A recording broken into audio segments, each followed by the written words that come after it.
All right, welcome to the Explainer. Today we're on the hunt for some good news, for examples of things going right out there in the world. And believe it or not, we found them in a cemetery. Yeah, I know it sounds strange, but we're going to explore how a final message carved in stone can be this incredible, lasting example of human creativity, love, and even humor. It's kind of like a final public service message to all of us. So let's see what these stories have to teach.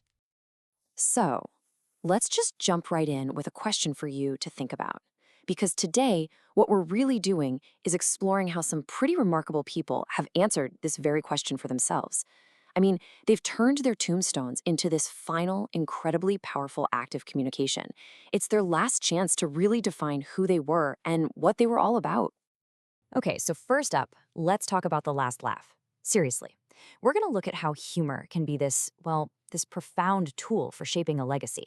Think about it. It's a way to kind of take the sting out of death, to bring a little comfort and make sure you're remembered with a smile. It's just a perfect example of leaving the world a little bit lighter than you found it. And honestly, who better to kick this off with than the legendary Mel Blanc, the man of a thousand voices himself. This is his actual verified epitaph, right there in Hollywood Forever Cemetery.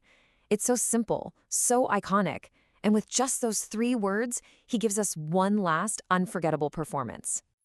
So what he did here is a perfect example of something called professional identity fusion. It's a fancy term, but it basically means his work life and his personal identity just completely merged, even after he was gone.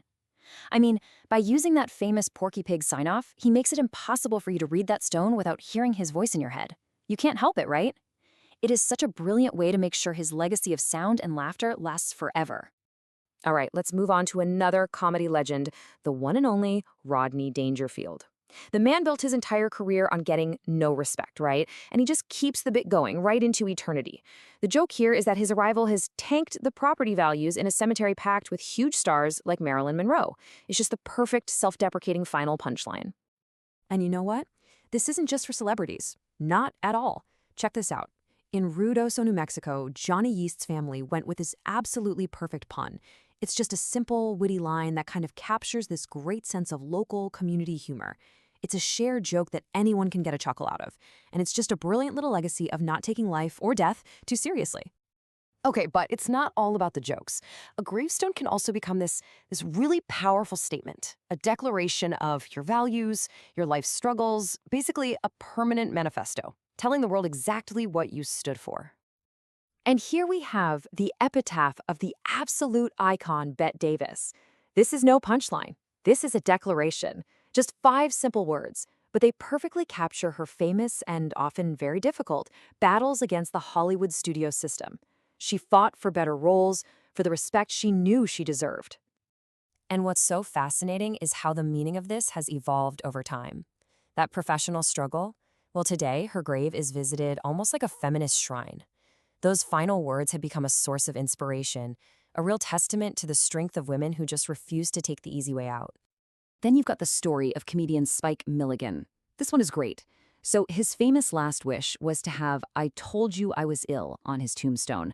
But the church said, nope, too flippant for consecrated ground. But Spike was always a bit of a rebel. He found this brilliant loophole. He just had it inscribed in Irish Gaelic instead. And that's what makes it so brilliant, right?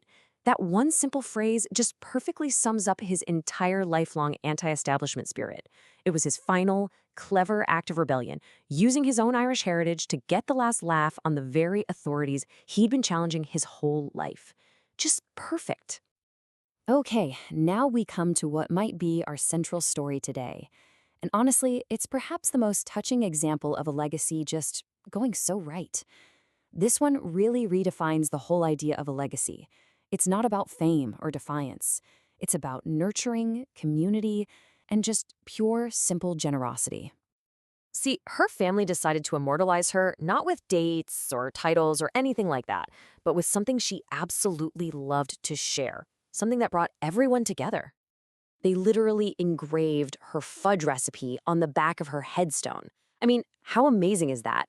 It completely transforms this static memorial into, a functional, living archive of love. It's an open invitation for anyone to participate in her memory, to go home and recreate a little piece of the joy that she brought into the world. This is what makes the grave a sensory memorial. It's not just something you look at.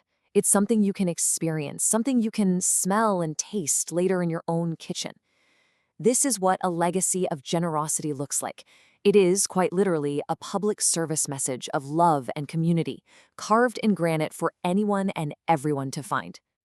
Okay, so it is super important to point something out here. While these stories are really inspiring, a lot of the famous epitaphs you might see passed around on the internet, they're actually myths. And what we're about to see is that the real story, the truth, is always way more powerful. I bet you've probably seen this one before. It's a super famous epitaph from Tombstone, Arizona.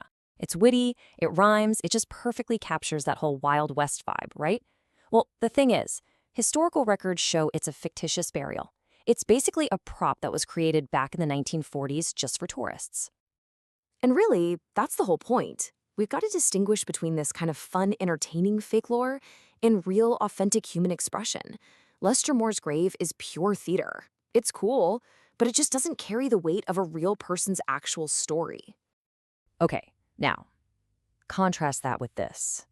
This is the verified original epitaph for the outlawed Jesse James, and it was commissioned by his own mother. You're not going to find any clever rhymes here. This is just the raw, unfiltered, powerful expression of a mother's rage and grief. I mean, her refusal to even write the killer's name, Robert Ford, instead just calling him a traitor and coward, that is an act of defiance that is so much more potent than any made-up cowboy story. It's that authentic, raw human emotion that makes this infinitely more compelling. So when we pull it all together and look back at these real stories, you can really see how a final message can be such a powerful tool. You've got the power of humor, right? Like Mel Blanc preserving who he was and offering a final laugh. Then there's the power of defiance, with Bette Davis validating her life's struggle and inspiring others. And of course, the power of nurturing, with Kay Andrews and her recipe, sharing an act of love that just keeps on giving. And that brings us right back to where we started. So what will your last word be?